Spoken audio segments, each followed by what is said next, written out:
O Congresso Nacional vai fazer várias votações importantes nesse final de ano, como o orçamento do ano que vem. Assunto já para análise aqui do Alan Gani, que está conosco nessa manhã.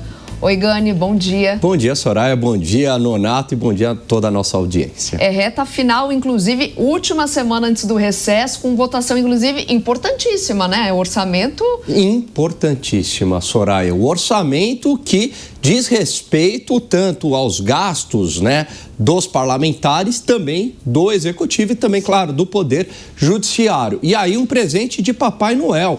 Emendas parlamentares passaram de 40 bilhões de reais em 2025 para 52 bilhões de reais. E muitas delas são emendas, né, obrigatórias e impositivas. Também tem as emendas PIX e por enquanto, né, os parlamentares garantiram que 65% destas emendas deverão ser pagas ainda no primeiro semestre. Veja só o que as eleições não fazem. Outro ponto do orçamento que me chamou bastante a atenção, por enquanto, é o crescimento das despesas, dos gastos para a manutenção dos poderes, do Poder Executivo, do Poder Legislativo e do Poder Judiciário. Um crescimento de 7,7%, bem acima da inflação. Houve redução de gastos em alguns ministérios, como ciência, mas também houve aumento de gastos em outros. Só para ter uma ideia da magnitude, quando a gente fala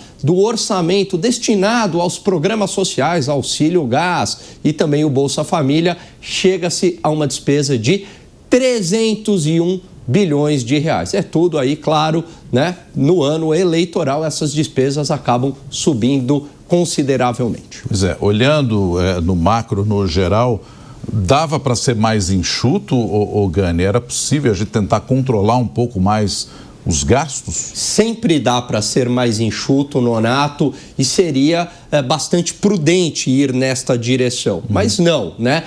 Há um interesse tanto do Poder Executivo quanto também do Legislativo e do Judiciário de aumentarem os gastos. O Judiciário aumentando remunerações, salários e, claro, o Poder Executivo e o Poder Legislativo aumentando os seus gastos justamente para garantir a reeleição ali de muitos dos políticos. Mas, infelizmente, isso acaba pressionando ainda mais a taxa de juros, aumenta o endividamento do Estado e, claro, quem paga sempre a conta, invariavelmente, é a população brasileira.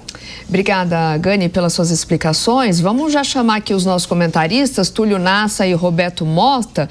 Ô, Túlio, como o Gani disse, né, dava sim para ser mais prudente, dava sim para cortar mais, só que a gente já está antecipando 2026, né? Tem eleição, as votações dessa semana especialmente refletem o posicionamento de novos blocos políticos pensando no ano que vem e já vai moldando também as alianças no Congresso a partir de agora. Pois é, Soraya. Infelizmente, o governo federal, em vez de seguir à risca o que a gente chama de responsabilidade fiscal, ele vai para a linha do populismo. Ele está pensando apenas e tão somente nas eleições do ano que vem.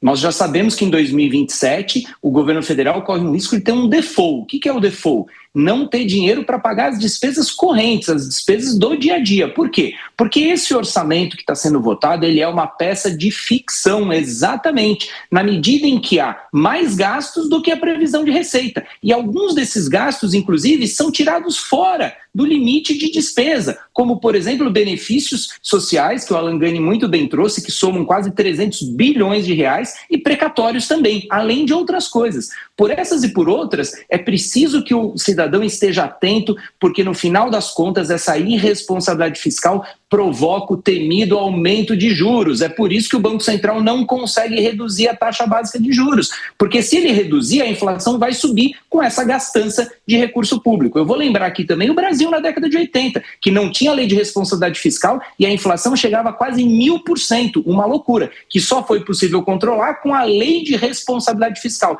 determinando que o governo não pode gastar mais do que arrecada. E aí eu termino lembrando de Milor Fernandes, que dizia o seguinte: além de ir para o inferno, eu só tenho medo de uma coisa: juros.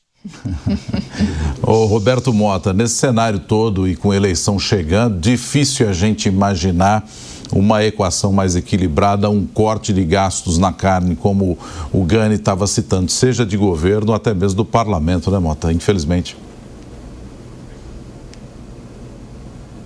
Acho que o teu microfone está desligado, Mota. Não existe possibilidade nenhuma, Nonato. Além disso, o processo orçamentário é complexo e obscuro. E é impossível para o cidadão comum fazer a ligação entre os gastos do governo e a inflação. Mas a relação é direta. Eu acho que é justo a gente afirmar: não há a menor possibilidade do Estado brasileiro reduzir os seus gastos. Ano que vem é ano eleitoral e, além disso, acima de tudo, os gastos do governo são a principal razão pela qual muitos políticos estão na política. Não é razoável esperar que eles cortem na própria carne.